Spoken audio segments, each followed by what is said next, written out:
Tonight is not just another night you will forget by morning. It is a window quiet, unnoticed, but powerful through which your mind can be rebuilt or quietly weakened. And what you allow into it before sleep will decide which of those two occurs. Most men never question this. They close their eyes the same way they live their day, scattered, distracted, carrying unfinished thoughts into a state where the mind becomes most receptive. And then they wonder why nothing changes. But nothing changes because nothing is directed. Your body rests. Your mind continues. It replays what you gave it. It strengthens what you repeated. It accepts impressions without resistance, especially in those final moments before sleep when your conscious guard begins to lower. That is where influence deepens, and what enters there stays. Let me ask you something directly. What thoughts have been following you into the night? Not what you claim to believe, but what actually repeats when everything becomes quiet. Because those thoughts are not passive, they are instructions. Most people carry worry into sleep, unfinished problems, doubt, conversations that never resolved. They drift into that state without intention, and the mind accepts it all, repeats it, reinforces it, and returns it to them the next day. That is the cycle, unconscious repetition. And repetition, whether chosen or not, builds belief. Belief shapes action, and action produces results that feel automatic, but were carefully constructed in silence. This is how lives are shaped, not in moments of effort, but in patterns of thought. The problem is not that the mind is weak. It is that it is open to whatever you feed it. And if you do not choose what enters, something else will choose for you: environment, noise, distraction, and the endless flow of unfiltered information.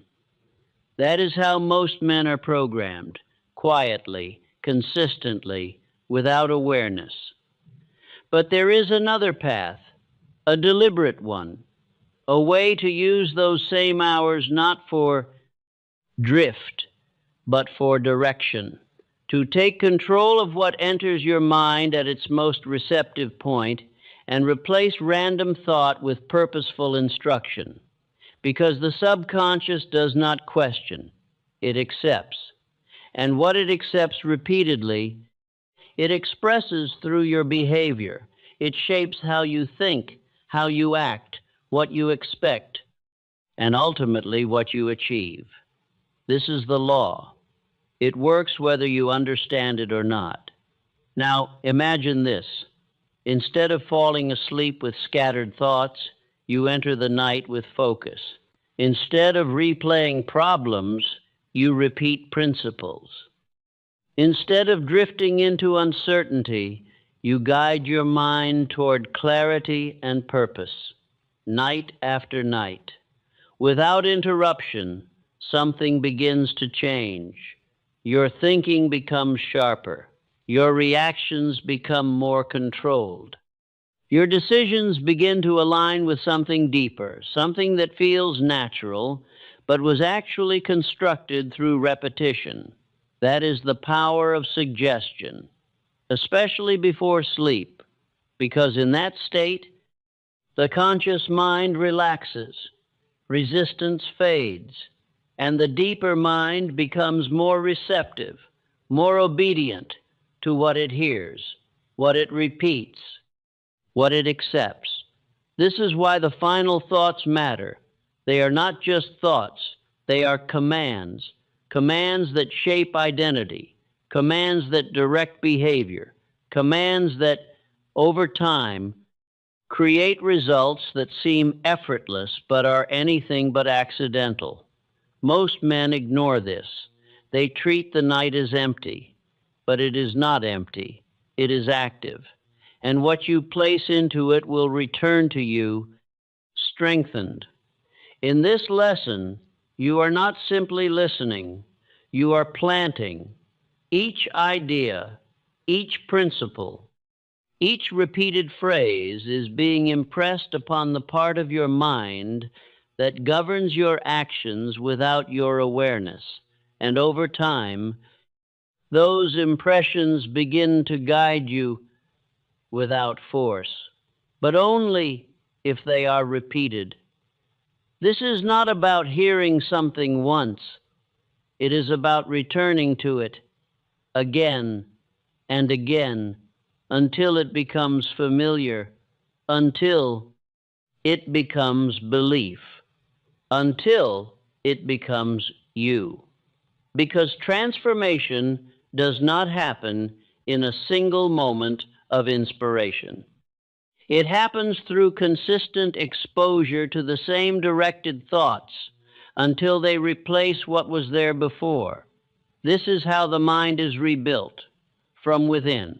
So tonight, do not fall asleep the way you always have. Do not carry the same scattered thoughts into another cycle of unconscious repetition. Instead, choose what enters, direct it. Feed your mind with something that strengthens rather than weakens, because whether you realize it or not, you are always programming your mind. The only question is, are you doing it by design or by default? There is a moment each night that passes unnoticed by most men. It does not announce itself. It does not demand attention. Yet within it lies a power that shapes the direction of thought, the formation of belief, and ultimately the course of a man's life. It is the moment just before sleep. If I were to begin again, I would give this moment greater attention than any hour of the day, for it is here that the mind becomes most receptive, not through effort, but through relaxation. The guard that protects it during waking hours begins to lower. Judgment softens, resistance fades, and what enters remains. Most men do not recognize this condition. They move into sleep the same way they move through their day, scattered, distracted, carrying with them unfinished thoughts, unresolved concerns, and impressions gathered without intention.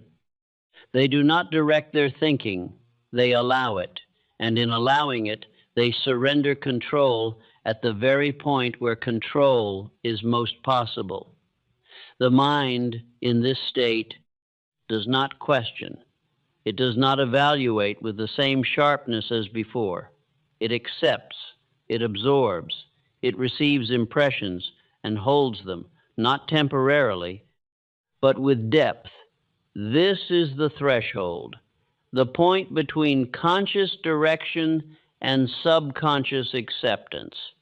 If I were beginning again, I would not cross this threshold without purpose, for whatever is carried into it is impressed upon the deeper mind, and what is impressed repeatedly becomes part of the man's thinking not only at night, but throughout the following day. This is not speculation, it is law. A man may spend his waking hours attempting to think clearly, to act with discipline, to direct himself toward a definite aim. Yet if he enters sleep with disorder, if his final thoughts are uncertain, distracted, or weakened, he reinforces that same condition beneath the surface. And what is reinforced returns, quietly, consistently. If I were beginning again, I would not permit this. I would recognize that the final thoughts of the day are not passive. They are active. They are instruction. The subconscious mind does not distinguish between what is chosen and what is allowed. It does not judge whether a thought strengthens or weakens. It accepts what is repeated. and in accepting, it begins to express. Thus, a man who carries worry into sleep strengthens worry. A man who carries doubt into sleep strengthens doubt. A man who carries confusion into sleep awakens with the same. This is the cycle, not imposed, but repeated. If I were beginning again, I would break this cycle, not by resisting thought, but by directing it. For the mind, when left without instruction, returns to what is familiar. It replays what has been repeated. It strengthens what has been emphasized. It does not create new order without guidance. Thus, guidance must be given, especially at this moment. There is also a difference between thinking and impressing. A man may think during the day without effect. His thoughts are interrupted, challenged, replaced. But the thoughts that enter just before sleep are not treated the same. They pass inward. They are held. They are repeated without conscious interference. And in this repetition, they gain influence. If I were beginning again, I would understand this distinction. I would not treat all thinking equally. I would recognize that some thoughts pass, others remain, and those that remain must be chosen. There is also a tendency among men to treat the night as empty, as a period of inactivity. Yet this is not so. The body rests, but the mind continues. It organizes, it processes, it reinforces, and it does so based upon what it has received. If I were beginning again, I would not leave this process unattended.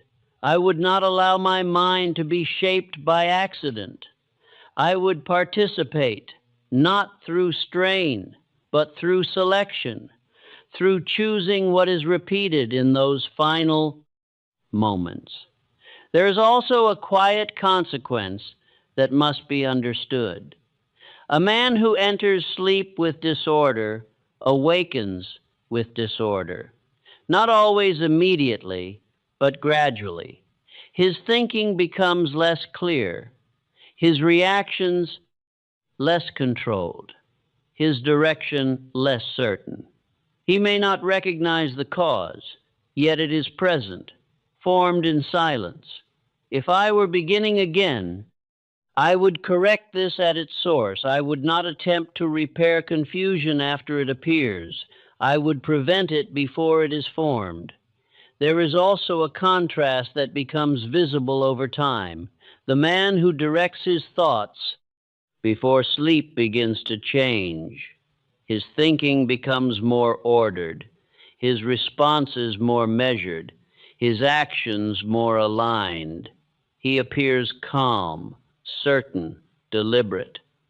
Others may attribute this to personality, yet it is not personality. It is conditioning, chosen, repeated, applied. If I were beginning again, I would create this condition deliberately, not through effort alone, but through repetition. For repetition impresses, and what is impressed becomes natural.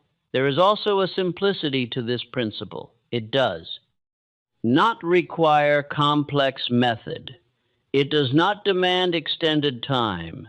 It requires only attention, consistency, and direction to choose. Each night, what enters the mind before sleep, to repeat what strengthens, to avoid what weakens, and to do so without interruption. If I were beginning again, I would treat this as essential, not optional, for it determines the tone of the next day, and the next, and the next. There is also a shift in awareness that occurs. At first, the man must remind himself. He must consciously direct his thoughts. He must choose deliberately. But with repetition, this becomes easier. The mind begins to follow the pattern. It expects instruction. It becomes accustomed to order.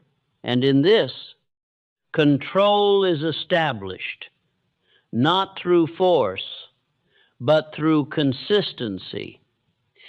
If I were to express this as instruction, I would say, guard the final thoughts of your day, direct them, choose them. Let this be fixed firmly within. I choose what enters my mind before sleep. I direct my thoughts with purpose. I impress only what strengthens me. Repeat this not as encouragement, but as practice. For the mind, when guided repeatedly at this moment, begins to accept that guidance without resistance. And what is accepted becomes belief. Thus, if I were to begin again from nothing, I would begin here, at the threshold of sleep. For it is here that the mind is most open. And what enters there will not remain as thought alone, but will return as behavior, as decision, as result. And in directing it, man begins to rebuild himself, quietly, but with certainty. Having understood the power of the mind at the threshold of sleep, the next principle, if I were to begin again, is to recognize what occurs after that moment has passed. For the thoughts carried into sleep do not end when consciousness fades. They continue, they repeat, they deepen, and in this repetition, they take form.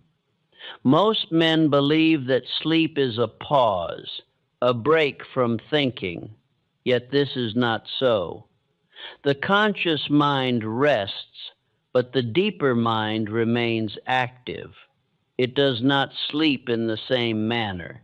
It processes, it organizes, it reinforces what it has been given.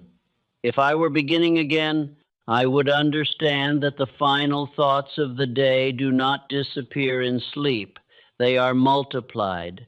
A single thought, repeated before sleep, does not remain single. It becomes many. It is echoed, strengthened, embedded. This is the unseen repetition, the silent continuation that shapes what a man will think upon waking, and more importantly, how he will act. There is a cycle that operates without announcement. A man enters sleep with a thought. That thought is repeated. It becomes familiar. It is accepted. And upon waking, it returns not as suggestion, but as inclination. The man does not say, I am thinking this because I repeated it. He says, this is how I feel. Yet feeling is not the origin, it is the result. If I were beginning again, I would not be misled by this. I would trace the feeling back to its source, to the thought that was repeated, to the impression that was accepted. There are many who awaken with unease without knowing its cause. They feel uncertain. They hesitate. They carry a sense of tension into the day. Yet this condition was not created in the morning. It was formed the night before, through repeated thought, unnoticed, unchallenged. If I were beginning again, I would not attempt to correct my state only after waking. I would shape it before sleep. For what is formed in repetition returns in behavior. There is also the matter of expectation. A man does not act only upon what he decides. He acts upon what he expects. And expectation is formed through repetition. If he repeatedly enters sleep with doubt, he begins to expect difficulty. If he repeatedly carries uncertainty, He begins to expect confusion, and expectation directs action. Quietly, without effort, if I were beginning again, I would not leave expectation to chance. I would build it through repetition, through directing what is impressed before sleep. There is also a distinction that must be made between thinking once and thinking repeatedly. A single thought may pass, but a repeated thought remains. It gathers strength. It becomes easier to recall, and eventually it requires no effort at all. It appears naturally. This is how belief is formed, not through force, but through familiarity. If I were beginning again, I would use this principle deliberately. I would repeat thoughts that strengthen direction, that increase certainty, that align with my aim, and I would do so consistently, for consistency gives power to repetition. There is also a danger in unconscious repetition. A man may not choose his thoughts, yet they repeat. Conversations from the day, unresolved concerns, fragments of experience, these return at night, and in returning, they are strengthened. If they are negative, they weaken. If they are uncertain, they confuse. And because they are repeated without awareness, they are accepted without resistance. If I were beginning again, I would interrupt this process, not by force, but by replacement. I would introduce thoughts of my own choosing and repeat them until they replace what would otherwise return. There is also a gradual transformation that occurs through this practice. At first, the man must direct his thoughts with effort. He must choose them consciously. He must repeat them deliberately. But with time, the repetition becomes easier. The thoughts return without effort. They become familiar, and what is familiar becomes natural. Thus, the man awakens with different inclinations. He feels more certain, more composed, more directed, not because something has changed suddenly, but because repetition has altered his internal state. Others will begin to observe this change. They will notice that the man no longer reacts as before. He does not carry the same uncertainty. He does not hesitate unnecessarily. His actions appear more aligned, more consistent. They may attribute this to discipline, yet the cause lies deeper, in repetition, in what has been impressed upon the mind repeatedly, especially in its most receptive state. There is also the compounding effect. A thought repeated one night has influence. A thought repeated many nights becomes dominant. It begins to override what was there before. It replaces, it reshapes, and in time, it governs. If I were beginning again, I would not expect immediate transformation. I would expect accumulation, for the effect of repetition is not sudden. It builds quietly, yet steadily, until change becomes visible. There is also the importance of returning to the same instruction, not once, but repeatedly. A man may hear a principle and agree with it, yet if he does not return to it, it fades, it loses strength, it is replaced by what is repeated more often. If I were beginning again, I would return again and again until the principle is no longer external, until it becomes part of my thinking. There is also a final understanding. The man who controls repetition controls direction.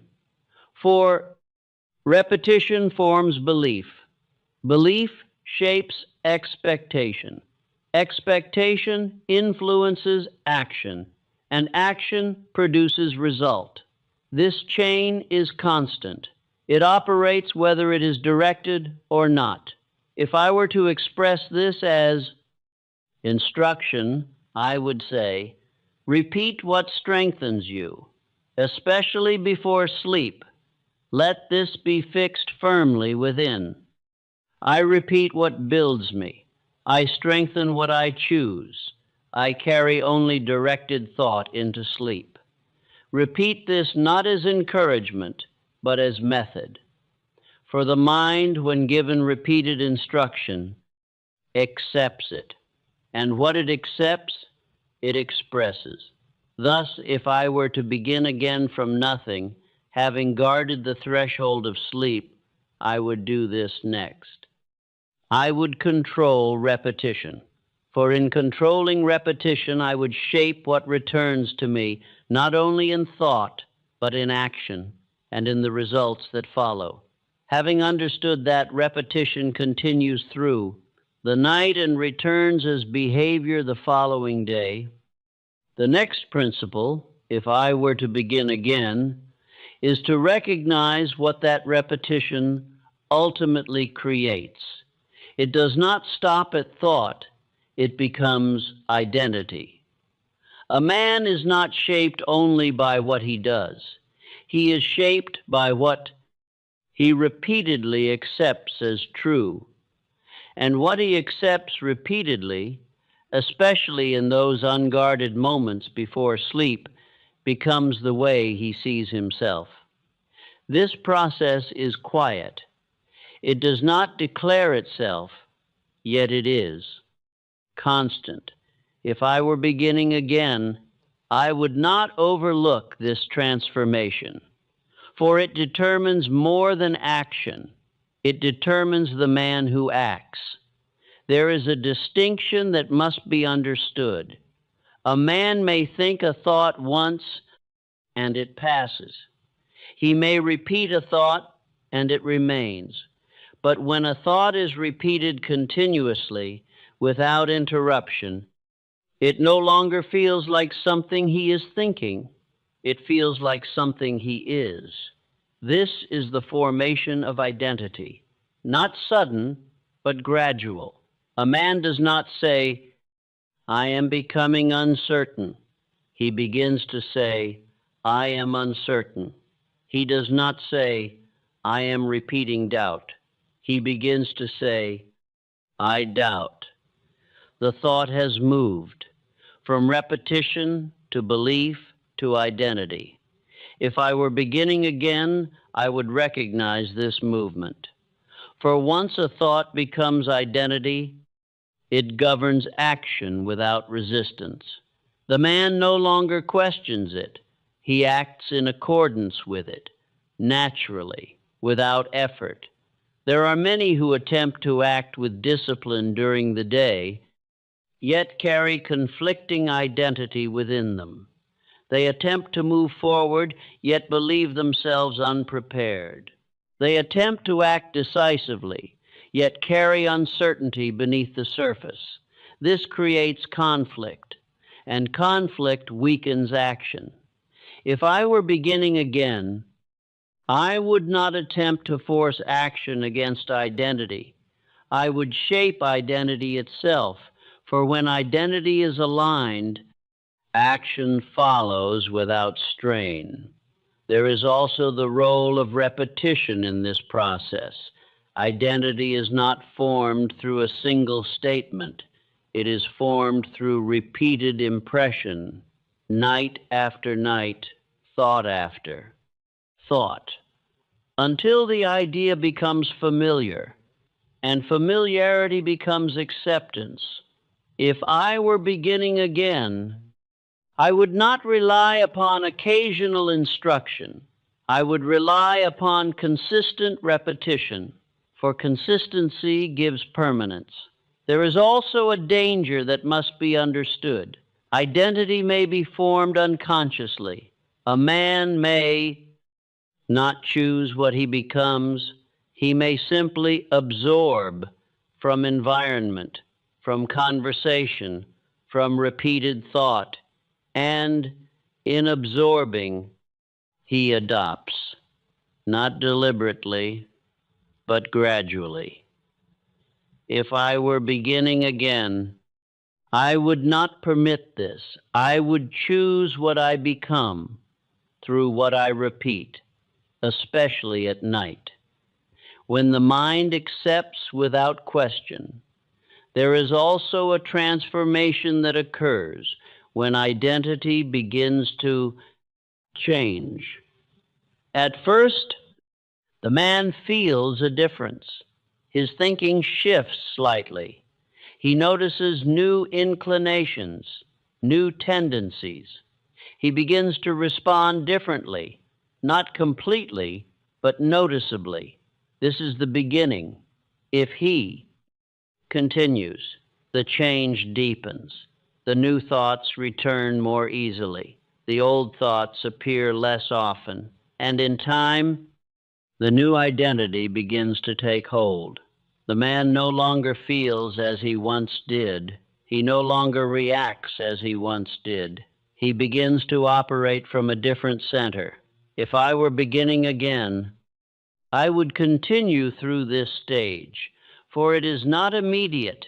It requires repetition, but once formed, it is powerful. There is also the effect this has on action. A man who sees himself as uncertain hesitates. A man who sees himself as directed proceeds. A man who sees himself as capable acts. These actions do not require persuasion. They arise naturally from identity. Thus, identity removes effort. It replaces struggle with alignment. If I were beginning again, I would build identity deliberately, not through declaration alone, but through repeated instruction, until it becomes natural. There is also the perception of others. A man whose identity is formed through directed. Thought appears different. He does not speak with hesitation. He does not move with uncertainty. He carries himself with quiet certainty. Others may not understand the cause, but they recognize the effect. They see consistency. They see clarity. They see direction. And in this, they place trust. For men trust those who appear certain of themselves, not through display, but through consistency of action. If I were beginning again, I would not seek to appear different. I would become different through identity. For what is real requires no display. There is also the distinction between forced behavior and natural expression. A man may attempt to act confidently. He may imitate behavior. Yet if his identity does not match, the effort is visible. It feels strained. It does not sustain. But when identity is aligned, behavior flows. It requires no force. It becomes natural. If I were beginning again, I would not imitate. I would construct through repetition, through nightly instruction, through consistent impression, until what I think matches what I do, and what I do reflects who I am. There is also the permanence of identity once formed.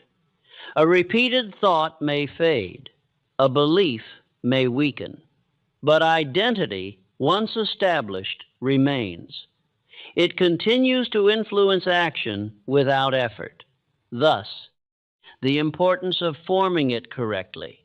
If I were beginning again, I would not allow identity to be shaped by accident. I would shape it through choice, through repetition, through direction. There is also a final realization. A man does not become what he wishes. He becomes what he repeatedly accepts, and what he accepts most deeply is what he carries into sleep, for in that state, acceptance is strongest. If I were to express this as instruction, I would say, choose who you become and repeat it, especially at night. Let this be fixed firmly within. I become what I repeatedly impress upon my mind. I shape my identity through thought. Repeat this not as encouragement, but as creation. For the mind, when given repeated identity, accepts it, and when it accepts, it expresses. Thus, if I were to begin again from nothing, having controlled repetition, I would do this next. I would build identity through nightly instruction, through consistent thought, until what I repeat becomes what I am, and what I am begins to shape everything I do.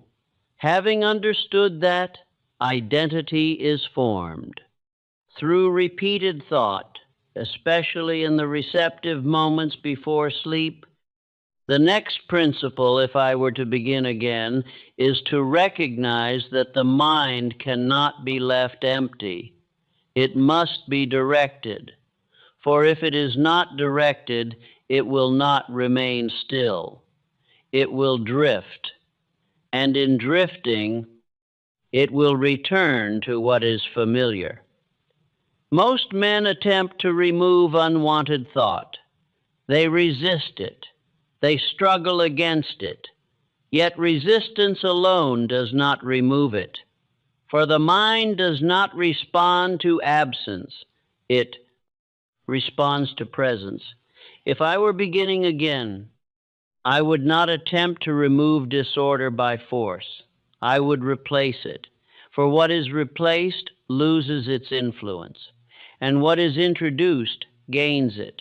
This is the principle of substitution, simple yet powerful.